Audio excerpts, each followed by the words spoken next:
नमस्कार दोस्तों। आज का वीडियो काफ़ी खास है और ये आपके ओरल हाइजीन से जुड़ा हुआ है। जैसा कि हम सभी जानते हैं, हमारे शरीर के हर अंग की देखभाल ज़रूरी होती है और उन्हीं में से एक है हमारा मुंह। अगर हमारे दांत और मसूड़े स्वस्थ नहीं हैं तो इससे हमारे खाने पीने में भी दिक्कत होती है और चेहरे की खूबसूरती भी ठीक नहीं दिखती। आज मैं आपको एक ऐसे डॉक्टर के बारे में बताने जा रहा हूँ जो दांतों की देखभाल में माहिर हैं और उनका नाम है डॉक्टर आस मोहम्मद। इस वीडियो में मैं डॉक्टर मोहम्मद से मुलाकात करूंगा और उनसे ओरल हाइजीन के बारे में बात करूंगा। हम जानेंगे कि दांतों को कैसे स्वस्थ रखा जा सकता है और किन चीज़ों का ध्यान रखना ज़रूरी है। तो अगर आप अपने दांतों की सेहत के बारे में जानना चाहते हैं और ओरल हाइजीन के टिप्स सीखना चाहते हैं तो इस वीडियो को अंत तक ज़रूर देखें।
निकालना पड़ेगा।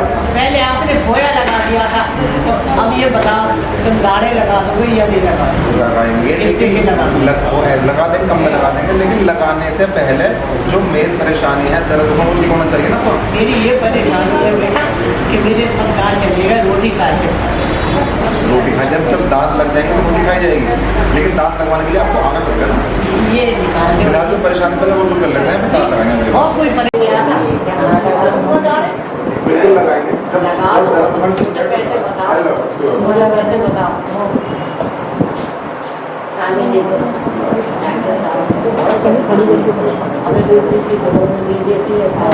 पूछा है कैसे कराओ?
हम कुछ एक्सट्रैक्ट करने वाले हैं।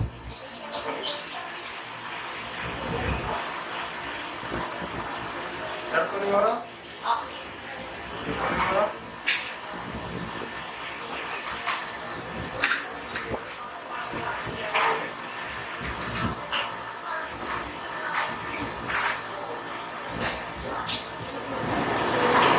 ये दवाई खाओ, ठीक हो जाओ।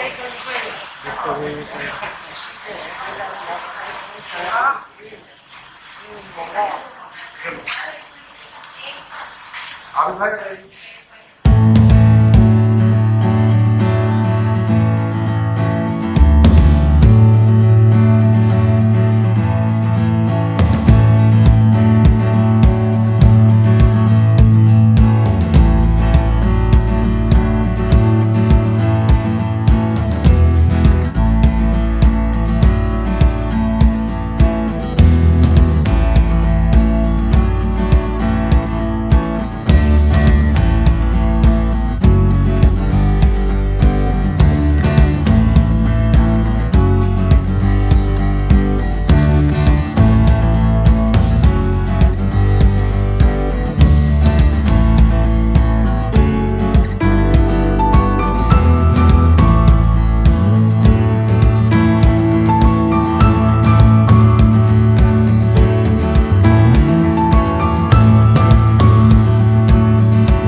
आजकल जो बच्चे हैं वो बाहर की टॉफ़ी चॉकलेट ज़्यादा खा रहे हैं, मानते हैं नहीं, ठीक है। और खान पीना उनको पूरा मिल नहीं पा रहा, जैसे जो खुराक मिलनी चाहिए, दूध है ना, जैसे दूध में कैल्शियम है, तो दूध बच्चे पूरी तरीके से पी नहीं पा रहे बाहर का दूध। और दूध अगर ये दूध कभी पिया ही नहीं, दूध पीते ही नहीं है, जब दूध नहीं पियेंगे तो कैसे काम चले। दूध तो बहुत ज़रूरी है। और अगर कुछ बच्चे दूध पी भी रहे हैं तो वो दूध उनको नहीं मिल पा रहा, जिसमें पूरी तरीके से प्रोटीन कैल्शियम सब होता है, ठीक है। तो बिल्कुल इसकी डेफिशिएंसी की वजह से प्रॉब्लम हो रही है। अच्छा, ये RCT हो गया है? हाँ, जिस तरीके से RCT होती है इस तरीके से हो जाएगा, तो इसमें फिर दर्द नहीं होगा, आराम मिल जाएगा। और फिर अपने टाइम पे वो दांत खुद टूट जाएगा। वो दादा पोते से ज़्यादा प्यार करते, पोता पोती ज़्यादा मोहब्बत होती है। बच्चे का पहला दोस्त होता है दादा, जी। और दादा का आखिरी दोस्त होता है पोता। बस बस बस बिल्कुल सही कह दिया जनाब ने। मुझे छोड़ता नहीं है। तो प्यार है ना आपसे, तो लगाव डॉक्टर है साहब, आपसे। क्या हुआ बच्चे को, किस तरह की ये? इनके कैविटी रेट बढ़ता जा रहा है, उसके बहुत सारे रीजंस हैं, ओके। है ना। जैसे आजकल बच्चे बाहर की चीज़ ज़्यादा खाते हैं, टॉफ़ी, चॉकलेट्स, कुरकुरे वगैरह ज़्यादा खाते हैं, और पेरेंट्स भी ध्यान नहीं दे रहे हो, प्यार प्यार में खिलाते बिल्कुल जा रहे हैं, खिलाते बिल्कुल जा रहे बिल्कुल हैं। तो टॉफ़ी चॉकलेट खाने की मनाही नहीं है, लेकिन हर चीज़ एक लिमिट में होनी चाहिए। राइट। दिन में 1-2 बार खिला दो, कोई दिक्कत नहीं है। सबसे जो मेन कॉज जो है, जो कैविटी बढ़ती जा रही है, उसका मेन कॉज तो जो कैविटी होती है सिर्फ और सिर्फ स्वीट्स की वजह से होती है, मीठे की वजह से होती है। ओके। वो मीठा किसी भी फॉर्म में हो, टॉफ़ी चॉकलेट की फॉर्म में हो या मिठाई की फॉर्म में हो, किसी भी तरीके का हो, लेकिन मीठा जो है शुगर या गुड़ से भी हो सकता है? बिल्कुल हो सकता है। अच्छा। लेकिन किस तरीके से होता है, अगर हमारा जो स्वीट पार्टिकल्स हैं, अगर वो दांतों पे चिपके रहेंगे तो, यानी कि जैसे हमने दिन भर खाना खाया, हाँ। या बच्चों ने खाना खाया, टॉफ़ी चॉकलेट या कुछ भी मीठा या मीठा दूध पिया, बिल्कुल। और रात में सो गए, तो जो रात का जो टाइम पीरियड होता है जिसमें मुंह हमारा बंद रहता है, सलाइवरी फ्लो कम होता है, मुंह में ओके। थूक हाँ। कम होता है, बिल्कुल। तो उसमें कैविटी बढ़ने के चांसेस बढ़ जाते हैं हमारे। अच्छा। तो हमें इससे बचने के लिए क्या करना होता है कि रात में ब्रश कराना ज़रूरी है। ओके। अब हमारी सोसाइटी में क्या है आजकल कि हम सब लोग, हम भी सब क्या करते हैं, मॉर्निंग में ब्रश ज़्यादा करते हैं, लेकिन मॉर्निंग से ज़्यादा ब्रश की ज़रूरत तो नाइट में है। अच्छा जी। मतलब मॉर्निंग से ज़्यादा इम्पोर्टेंट है night brush. Night okay. Brushing before bed, ठीक है। तो उसमें क्या है कि दिन भर जो भी हमने खाना खाया है, या फूड पार्टिकल्स या स्वीट पार्टिकल्स जो दांतों पे चिपके रह गए हैं, अगर हम रात को उनको क्लीन करके सोएंगे तो 99% चांसेस हैं कैविटी नहीं होगी। ओके। टाइफाइड भी हो रहा है। तो फिर तो उसकी दवाई चली होगी आपकी टाइफाइड वगैरह की। देखो, जो आपके जो सामने के दांत हैं वो अपने बिल्कुल बेकार, बिल्कुल सस्ती क्वालिटी कहीं पे लगवा लिया होगा, वो काम चल ही रहा है, वो देखने में बेकार लग रहा है। अगर आप चाहते हैं कि अच्छी क्वालिटी का काम हो जाए, देखने में भी अच्छा रहे और लाइफ लॉन्ग रहे, तार-बार मिले तो नहीं फिर क्या फ़ायदा। अच्छी क्वालिटी के काम में क्या होगा कि जैसे दांत आपके ओरिजिनल पहले थे ऐसे ही रहेंगे, ना उसमें तार होगा, ना प्लास्टिक होगी, ना मसाला होगा, ना पेस्टिंग, कुछ खास कुछ नहीं होगा, सिर्फ कैप और दांत होगा। तो और बिल्कुल दांत के कलर के मैचिंग के होंगे, बेस्ट क्वालिटी के होंगे। उसमें 6,000 रुपये खर्चा तो आएगा, लेकिन काम तो अच्छा हो जाएगा, बहुत अच्छा काम है। सब कुछ परमानेंट काम है वो तो, जैसे आपके दांत ओरिजिनल थे पहले कभी ऐसे ही रहेंगे, ना ऐसे कीले पड़ेंगे, ना टूटेंगे फूटेंगे, कुछ नहीं होगा, ऐसे रहेंगे। कितनी बार आना पड़ेगा? उसमें टोटल ये मान लीजिए आपके 4-5 बार तो आना पड़ जाएगा, 4-5 बार। लेकिन 4-5 बार के आने में काम पूरा हो जाएगा। कल अगर आप चाहें तो आप कल से वो इलाज शुरू करा, जैसे आज से कराएं तो आज से भी हो जाएगा, तो फिर परसों को आना पड़ेगा? आज के बाद फिर 5 परसों आना पड़ेगा। लेकिन ये जो सामने दांत जो खराब वाले हम पहले बार में निकाल दें, बिना इसके रहना पड़ेगा। अच्छा। तीसरे दिन आना पड़ेगा, कितने दिन बाद? कभी 2 दिन बाद, कभी 3 दिन बाद आना पड़ता है, और काम अच्छे से हो जाता है बढ़िया तरीके से। ठीक है। मेरी दवाई कितना इसकी? लेकिन अगर टाइफाइड की दवाई खाओ या ये खाओ, दोनों में से कोई एक खानी पड़ेगी। इसमें भी कुलत लग रही है। एक दिन खा लो, बस समझो एक दिन की लिखी, कल से खाना टाइफाइड की दवाई, बाकी इस दवाई से कुल्ला करते रहना, दिन में 3-4 बार, आराम मिल जाएगा इंशाल्लाह। तो दादी अगर आज ही बोलो तो आज ही निकल जाएगा फिर। तो डॉक्टर साहब अभी क्या देख रहे हैं? किस? ये है पेशेंट हैं आशा जी, जी। जो 3 दिन से मेरे पास आ रही हैं। अच्छा। हाँ, जब 3 दिन पहले ही आई थी तो इनके इतनी ज़्यादा स्वेलिंग थी कि बिल्कुल पूरा फेस टेढ़ा हुआ है। ओके। और ये पेशेंट आपको खुद बताएंगे कि कितनी स्वेलिंग थी, कितनी क्या कंडीशन थी इनकी, क्या ट्रीटमेंट उन्होंने कहीं और से लिया, फिर यहाँ लिया, क्या फ़र्क महसूस करा। अब पेशेंट से पूछे एक बार, बताएंगे। तो मैम आप ये बताइए कि आप पहले कहाँ दिखा रहे थे दांत को? मैंने दिखाया था शेरपुर चौक पे। शेरपुर चौक पे? हाँ जी। जी। तो क्या बताया उन्होंने? उन्होंने बताया था ये सूजन तुम्हारा फोड़ा बन गया है यहाँ। ओके। हाँ जी। उन्होंने आपको डरा दिया? हाँ, डरा दिया। हाँ। हाँ। तो यहाँ कट लगेगा। ओके। अच्छा, उन्होंने ये बताया कि यहाँ से कट लग कट लग के ये बताया कि उनके फेस के बाहर से पूरा चीरा लगाना पड़ेगा, पूरा बाहर से? हाँ, चीरा लगाना पड़ेगा। अच्छा। चीरा लगा के और जब पस निकलेगा इसका। हाँ हाँ। तो मैंने कहा ऐसा तो नहीं हो सकता जी। और वो इनको इंजेक्शन लगे रहे थे हाथ में, है ना, दोनों daily? टाइम दोनों टाइम हैवी इंजेक्शन लग रहे थे, महंगे महंगे इंजेक्शन जो बाहर से आ रहे महंगे थे, लग रहे थे। हाँ। और पेशेंट का खर्चा हो रहा था और परेशानी बढ़ती जा रही थी। अच्छा, तो फिर आप इस क्लिनिक पर आपने विजिट किया? जी हाँ। कैसे पता लगा आपको कि यहाँ पे जाना चाहिए? किसने बताया आपको? हमारा लड़का है, एक बहन का लड़का। ओके। उनने बताया था। अच्छा, तो डॉक्टर साहब के बारे में बताया? हाँ, उनने ठीक बताया है, था, तो हाँ। वो लेके आए थे। वो लेके यहाँ पे आया आपको? तो तो इनमें आराम। तो डॉक्टर साहब ने ट्रीटमेंट आपका शुरू कर दिया? हाँ जी। तो उससे बहुत- कैसा लग रहा है आपको? मुझे बहुत अच्छा लग रहा है और सही हो गया है मेरा। अच्छा, अब सही लग रहा है? अब आपको कोई ऐसे नहीं। डरने की जरूरत नहीं है? डॉक्टर साहब ने नहीं बताया कि यहाँ से चीरा लगेगा? और नहीं इन्होंने? नहीं नहीं। अच्छा। तो हमने क्या ट्रीटमेंट करा बताइए, हमने हाँ, कोई चीरा लगाया आपको? नहीं जी। कोई चीरा नहीं लगा। जब आप आए तो स्वेलिंग कितनी ज्यादा थी? बहुत ज्यादा थी, बहुत टेढ़ा ज्यादा मुंह स्वेलिंग हो था, रहा पूरा था। मुंह टेढ़ा था। मुंह टेढ़ा हो रहा था और गर्दन तक जी यहाँ तक पेशेंट इस तरह घबराए हुए थे, इनको लग रहा था कि कुछ भी हो सकता है, हाँ। मुझे कहीं भी जाना पड़ सकता है, ऐसे ही है? हाँ जी। हाँ, तो हमने कुछ ज़्यादा चार्जेस लिए आपसे? नहीं जी, कोई डराया कुछ? नहीं नहीं कुछ ये बताया कि ऑपरेशन करना पड़ेगा? नहीं जी। अच्छा, ऐसा नहीं। क्या करा हमने, बताओ एक बार। एक हमने क्या करा कि एक इंजेक्शन के थ्रू एक यहाँ एक सुई डाली और उससे अंदर का सारा पस एक ही बार में सारा निकाल दिया। निकाल के पेशेंट को भी दिखाया था आपको पस कितना पस निकला था। एक सरंज भर के निकाल दी। हाँ, और पस के निकलते ही सारी परेशानी दूर हो गई, जिससे हम बाहर को कट नहीं लगाना पड़ा, बहुत आराम मिला। खाना भी खा लेती हूँ मैं। अच्छा। और जैसे आराम से सो भी जाती हूँ। पहले बहुत बेचैनी थी, बेचैनी थी और सो नहीं पाती थी, ऐसे करती। तो कुल मिला के बात यह है कि अगर सही ट्रीटमेंट मिलेगा तो आराम तो मिलेगा ही। बिल्कुल बिल्कुल।